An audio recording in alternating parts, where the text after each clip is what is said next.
time today. And in lieu of today, Coach Hartline will not be available tomorrow to talk receivers. Really? Dang. Come on, man. You're robbing the people. You're robbing the people. Today should be offense. Tomorrow should just be about the wide receiver. Okay. Break it out. Brian's a great guy. No, don't lie to the people. Someone needs him tomorrow. But today, John Tavares, BNS. Coach, take a look at the quarterback race. What are you seeing, and what should we take away from what we saw Saturday? I don't know. What did you see Saturday? I think that they're competing at a high level, which I appreciate. I think earlier in spring I identified that, their preparation outside of the allotted time on their own to prepare for practices is very apparent. That's continued. I think that they are very hard on themselves, which they need to be. We are as well. The expectations here is the highest in college football, and they know that. I think that we're chasing consistency across the board, not just quarterbacks, just every position, frankly. And, that position more than ever. I mean, that's the only guy that's going to touch the ball every play, him in the center. So, what he does and how he protects that ball and facilitates for his O-line and his skill positions is really important. The guys are doing a good job. Really proud of where they're at. Probably, Coach will handle most of those conversations and Coach Fessler. But, I can't say it's ever good enough. That's college football. That's Ohio State. But they're on a good trajectory, and I appreciate the way they've gone about each day. Dan Holt, 11 Warriors. Ryan, how do you feel like the depth is coming along at wide receiver? Are you seeing, those 4, 5, 6 guys that you want to have there? Yeah, I think there's definitely a group, I should say, forming. How deep that is, I'm not fully sure yet. I mean, it's definitely coming along. Very encouraged with the young guys, though. The freshmen that have come in, they're competing.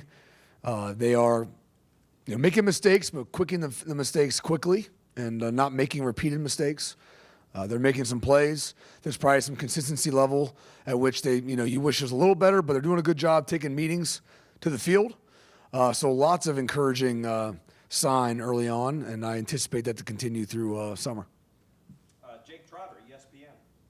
Yeah, Brian, off the season that Jeremiah just had, how have you challenged him this spring, this offseason, and where can he still develop and grow given how young he still is? Yeah, he's really young. I think that, he doesn't operate like that. He operates, beyond his years. But the techniques and the fundamentals, he's chasing, like a lot of the guys. I mean, you get to a certain point where you're doing a really good job. You're chasing that 1%. You're chasing that finite growth. It's not always seen on film. The individual may feel it, whether it be your base or your technique and the consistency at which you do those things. That's what he's chasing. I think he's chasing football IQ, learning more about the game, defensive structure, anticipation, more than reactionary. But there's always ways to grow. I mean, if you try to mark the goals of these young men and where they currently are, they're obviously not where they want to be. So whatever that gap that needs to get filled, that's what he's chasing. So I'm sure he has some of the highest goals, and he's not that right now. So he is chasing that gap, minimizing that gap, and he's doing a good job being hard on himself. Over to the right, Andrew Gillis, Cleveland.com. Brian, you've been on staff with him now for a couple of weeks. What have your impressions been of Tyler Bowen as a recruiter and how he's handled himself on that recruiting trail? Yeah, I mean, I just think he's a great dude, man. Like, I enjoy talking with him. I like being around him. Very smart from a football standpoint. I love the way he views things. I love mechanically how he tries to, help these guys execute plays based on body mechanics and leverages and strike points. I just like, his view on things. So I enjoy that. But as you're talking football and I enjoy talking to him and being around him as a person too. So his ability to connect with guys doesn't shock me. I mean, I connect with him. So, but I've been very impressed with the amount of young men that have visited and been on campus. And I just think he's putting a lot of time into it, a lot of effort, and it's definitely showing. So he's doing one heck of a job, and we're just trying to help him out as we can. Joey Kaufman, Columbus Dispatch. Ryan was mentioning the idea of increasing Jeremiah's route tree, something you guys have been working on. Where was it last year, and where can it, I guess, grow, or can you just kind of expand on that a little bit? Yeah, I mean, just, asking JJ to do everything. You don't ever want to put him in a box. You don't want to put Carnell in a box. You don't want to put anybody in a box. So to make sure he's fully equipped with every tool necessary to do anything that's required of a receiver at the college level or the NFL level. We take a lot of pride in developing that route tree technique, but it's really, the play with the mind of, routes based on coverage and all those things. So, but yeah, just trying to find ways to challenge them, and that's been one of the ways we've done that. Austin Ward, Rivals. Ryan, when you guys were talking as an offensive staff about the possibility of having the quarterbacks go live, were you surprised that it came up? Were you surprised that you guys wound up doing it? What were the deliberations? I'm surprised it's even a conversation. Like, it should always be live. That's how you play football. So, obviously, there's a proximity to the season, which is a little reckless. I understand that.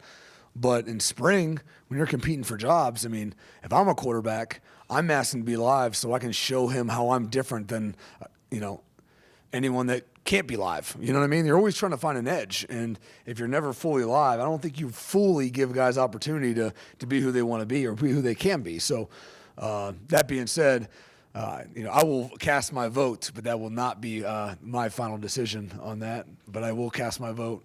The guys have handled it well. It was good for all parties involved. And the more we can do that, the better. But I'm sure that is coming to a close here very quickly. So. Pat Murphy, 24/7. Ryan, Jeremiah off the field, we saw after practice on Saturday, the mob that came to get autographs and things. When you're working with him on all these things you're talking about, but also dealing with the life of being one of the biggest names in college football, how do you help mentor him in that aspect of things? Yeah, I mean, it's a blessing to be able to be in a position where, can provide insight or I wouldn't say recommendations, but just, give perspective. How he chooses to receive the perspective or not want it or not, I mean, he always does, but which is fine. But to be in that position is really humbling. That being said, he does a really good job on his own. He doesn't need checked on too much. He's really done a great job, again, the way he was raised and his morals, and humbled, always signing, taking pictures. I'm always trying to be the bad guy for him because he's not going to be. And just says, again, more about his character. But he's not the only. I mean, he's not the only guy. Any guy would kind of do that. We have a group full of awesome young guys, but Jeremiah's done a great job with it, handling it, and it's definitely growing at an exponential rate, to say the least. But I think he's built for it, and he's been handled at a high level. But those around him, we're trying to help him out a little bit. Yeah. Cody Girdman, Buckeye Huddle. What made Quincy the first freshman to lose his black stripe this year? Yeah, I mean, that's a good question. I think that, frankly, I'm not really fully involved with that. So I can be, but I wasn't. I think that people on the outside, whether it be defense or even Coach Day or anybody, brought it to my attention. We were kind of just going about practice, and that's our expectation, to make plays, not make mistakes. And he was starting to make a lot of plays consistently. And I think the consistent level that he's been as a person, being on time and doing his job description on each play, and the ball is coming your way, you're making some big plays, and it starts being seen by your peers, and your peers start asking for it. They start barking, get his stripe off, all those kind of things. That's the ultimate sign of respect, I think, when your peers, go to your bat, and he's not going for his bat. No one else. People are bringing it to your position coach. I think it speaks volumes of the general respect that you're earning through the process. So I think something like that happened, and it was well deserved based on his peers and the other coaches. Stefan Kreisnig, Cleveland.com. Ryan Day was talking about how impressed he's been this spring with Austin Saraville, all that he's been able to do, and Tyler Bowen was talking last week about the importance of the cross training and all that goes into that. Just how much have you seen Austin benefit from this spring and everywhere that he's been, and how big of a piece do you think he's going to be regardless of where he fits on this offensive line? Yeah, I think Austin's been awesome. I mean, he literally, I mean, I don't know what I'm going to say. He's played every position. We just move him around, and he handles it. And, he's one of those guys, I feel like you watch film over and over again, day after day, and his name never really gets brought up, in a good way. Like, the O-line, your name gets brought up when usually not going as well, I mean, they're literally at the point of attack on every single play. So there's nowhere to hide. And so, but Austin, when his name gets brought up, it's like, man, that was a good job. Right, good job, pass off that combo. Whatever, it's always positive, and been really impressed with him. It started in the winter, did a great job through the winter. Again, continuing to build the respect for his peers, and then he's done a good job, really good job, just being very consistent through spring. Far left, Jeff Gilbert, Press Pros. Brian, since you've been working more with the whole offense, when it comes to quarterback play, what has grown in your appreciation of that position and what those guys have to do and go through? What do you think more about those guys versus maybe what you thought before as just a wide receiver guy? Yeah, I mean, there's no just a wide receiver guy. If you are just a wide receiver guy, That way, but you won't be very long. It's all about quarterback play, So I think in that same world, though, to the point is that, in order to be a great receiver or receiver guy, whatever you want to call it, there's only one page, it's the quarterback's page. So everything is based off them. Whether it be their progression, their timing, the stresses they have is what we're trying to minimize. So if you don't fully understand the quarterback play, it's hard to, maximize receiver play, I think. That being said, I'm still always learning. I think that I can't say anything's jumped out massively right now, but I would say that I guess I would say the preparation level, I mean, what is required to execute and play at a high level is just not capable in the allotted time, right? I mean, there's only so much time we're allowed to be with players. If you're not willing to spend, your own time getting prepared for practice to maximize one's ability, there's a good chance you're not going to maximize your ability. So, other positions, I mean, O-line, same thing. I mean, receiver play sometimes can get away from it. We do a great job studying and being in the room extra for sure. But the requirement of a quarterback to know, to fix protections, to be our run game coordinator based on the calls, to get us in different checks. I mean, there's so much they need to know. And frankly, the O-line's only as good as the quarterback. The receiver's only as good as the quarterback. The offense is only as good as the quarterback. And it's our responsibility to put guys in position to maximize what they're capable of maximizing.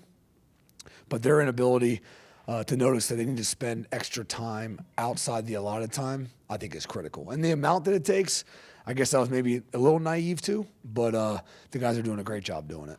Got time for just a couple more. Coach has got a meeting. Rob Aller, Columbus Dispatch. Yeah, Brian, you guys reached the mountaintop. You got a banner out there, national champs. How do you keep these guys grounded, being in the moment, looking ahead, not back? Are you tougher on them because? No, I think we have a lot of guys, I think it's understanding that we were trying to build the map to get to where you wanted to get to, but now that we have the map, doesn't mean we've traveled the path. So, we know what it looks like. The guys that are here know what it's supposed to look like. The guys before us set an unbelievable example of how to get to where you want to get to. So the focus is on trying to replicate what they just did and how they operated. Can't say we've done that right now. So it's very easy to stay motivated because they already know it's not good enough, frankly. And so the last thing they want to do is put in a ton of effort and then not reach their goals. So motivation, I don't think is needed. I think there is a catching up of those that maybe aren't quite sure what it takes, but overall, motivation is not what we've needed. Clarity of message is definitely what we've been focused on, and I think the message is being received. So, not concerned about motivation and the looking back, if you will. I think everyone's pretty focused on being forward and knowing we haven't accomplished anything. So, Stephen Means, Cleveland.com. Who would you say is the leader of your wide receiver room right now? I would say Carnell Tate, Brandon Ennis, probably have done the most outspoken, in the room. I would say that they're doing a good job. Those are probably the two guys that would jump out of my room. Yep. Because Brandon, he's been vocal, obviously. Carnell taking on that role Yep. more and being more vocal. He's a good football player, obviously, and there's things he's got to do there, but that process for him and becoming a more vocal leader, for you to say that about him. What was the question? Carnell, like, what have you seen, like, the growth from that part of it? Yeah, I mean, I think he's pulled guys aside, and had one-on-one conversations with them.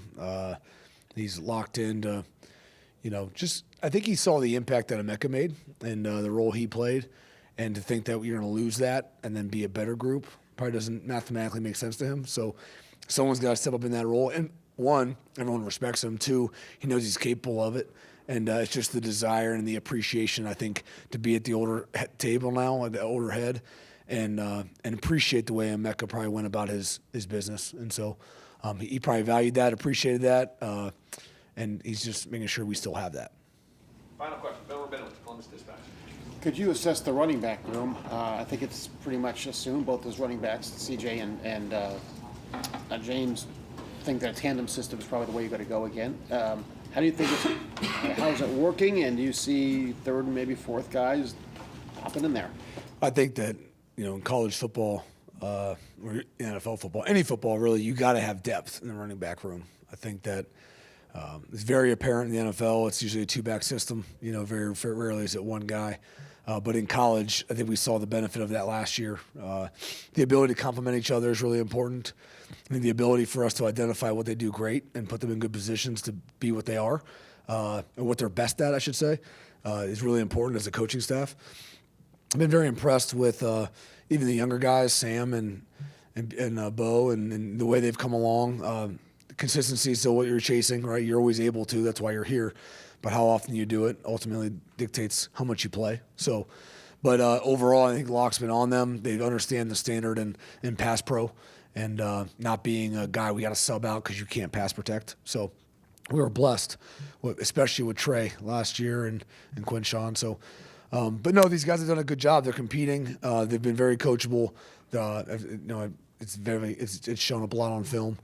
Yeah, I mean, it's always hard on backs. I mean, every opportunity you get to go live and break tackles really gives you the most feedback on what these guys are capable of. If you're just playing tag out there, you never get any yard. At least you shouldn't. But the running backs, on contact days have done a good job. James has done a really good job growing. Really excited about him. Everyone's really excited about him and CJ. I think ultimately, how good the group be was probably based on, the bottom rising, right? I mean, you're gonna have some guys at the top, but where's the floor? And so I think Bo and Sam, those guys have done a really good job, and we need some more guys to get healthy, more guys on campus, but very encouraged. Coach, thank you very much. Thank you.